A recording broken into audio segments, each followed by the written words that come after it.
Hey guys, NC Floor Guys here. Today we just got a little kitchen remodel. It's an install sand and finish Reclaimed Heartpine. Space is about 200 square feet. Got a bit of an issue with that threshold. I'll work on that. I think he's gonna go over top of all these door jambs with a custom Heartpine threshold, so I don't even have to mess with that. Should be a quick in and out, 2 days tops. So I just checked the clock. It's 9:56 a.m. Almost 10. Step A, let's roll out some moisture barrier.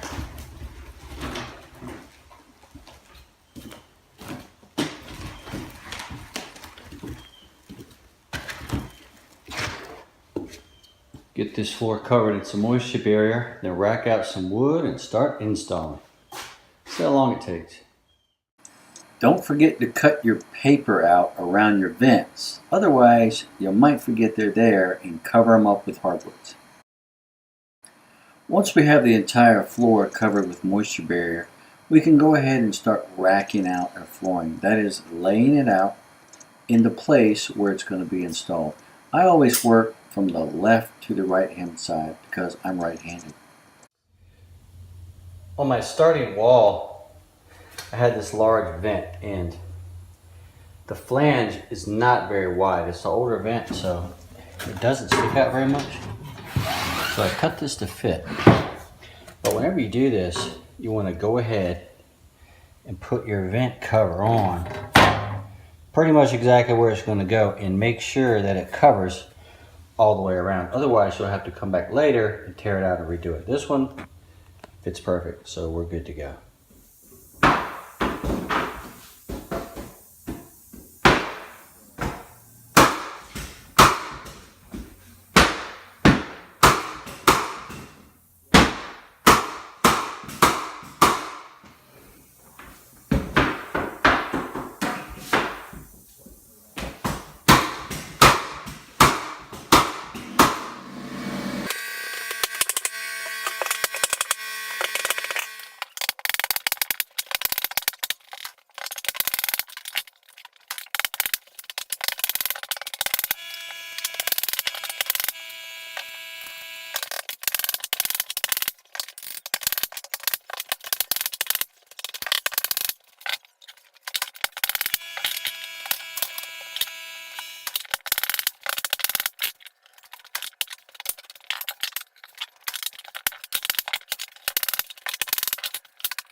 Alright, well the install's all done. It's about 1:30. Took about 3.5 hours to get this 200 square feet down. Not bad. So I'm just going to get this place cleaned up a little bit. Start doing some sanding. For the sanding, we're going to use an 8-inch Hummel. This is an amazing machine. It's made in Germany. It's the workhorse of the flooring industry. You can sand a lot of floor every day with this machine. We're going to go ahead and start with a 50 grit, sand the entire floor with a 50 grit and rough it out. After my initial pass with the 50 grit Hummel, I want to go back on my hands and knees and feel all the in-butts with my hands, and anything that's a little bit off, there's a little bit of a lip or a little bit of a dip, I'm going to go ahead and mark it in my carpenter's pencil. That way I'll know to come back and hit it one more time until it's nice and smooth. After I've completed the rough sanding, I can get a good idea for the cracks and the nail holes and some of the knots that I want to fill in. So I'll mix up a heavy putty with some carpenter's wood glue and sawdust from Heartpine until it's a nice thick consistency, and then I'll go ahead and fill in any defects that I don't like. Next, I'm going to sand all the edges with this piece of equipment, which is called an edger. It uses a 7-inch disc. I'm going to use an 80 grit. The 80 grit is aggressive enough for the edges to get it clean and smooth and flat and level the first time. So I only have to go around the edges with the edger one time. After that, it's back to the Hummel. This time, I'll cut the floor with an 80 grit and get it nice and smooth. When I finish with all my edging and all my drum sanding, I'm going to take a scraper and a piece of sandpaper and go all the way around the edges and clean up any places that I couldn't reach with the equipment, such as behind these pipes and in corners and things of that nature. So you just scrape it down and then you immediately follow it by hand with some 80 grit sandpaper. After all that, we're ready for the final sanding in the process. This is a buffer. It's 16 inches, and the head we're going to use is called a 6 disc or a satellite. The grit I'm going to use is 120 grit. Now, it's a big jump from 80 grit to 120 grit, but the satellite head is very aggressive. So I want to have a nice, high, smooth grit on my satellite disc, and that will blend in the edges with the feel and put a nice, smooth finish on the entire floor. After we finish the buffing, we'll give the whole floor a thorough vacuum. Here I'm using the shoulder vac.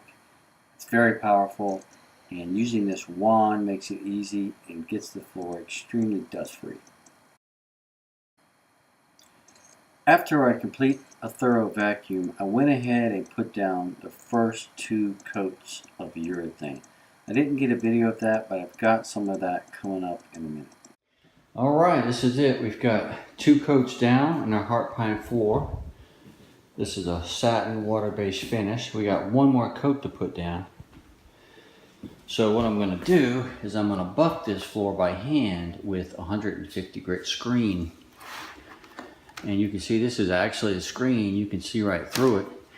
The screens lightly abrade the top surface and just create a good bond between the second coat and the final coat. So that's all we're going to do, give it a quick buff, and then we're going to vac it, and then we'll cover it, and we'll be done.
After we finish hand buffing, you can see these distinctive lines left on the floor, which you get when you do a hand buff. So we're just going to do another thorough vacuum so the entire floor is totally clean, and then we'll put down a final coat of water-based urethane.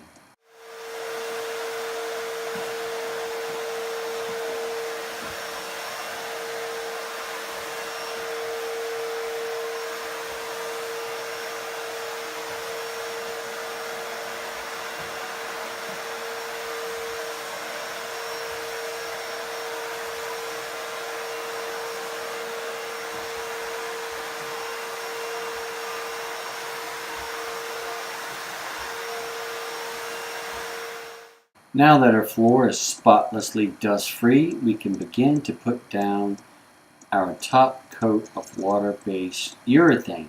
Today, we're going to be using a product called Mega, made by Bona Chemi.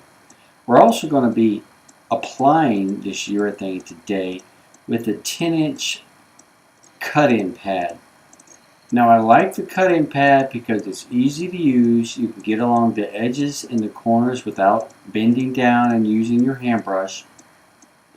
And it also leaves a really nice, smooth, professional looking finish. It's also easy to use for amateurs as well. Now if you were working on a larger floor, you probably wouldn't want to use this applicator because it's too small and it would just take a long time. If you had a larger floor, you would switch to the 16-inch applicator. But for this little kitchen, the 10-inch is going to work fine and move along very quickly.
That's all it takes to get a beautiful heart pine floor.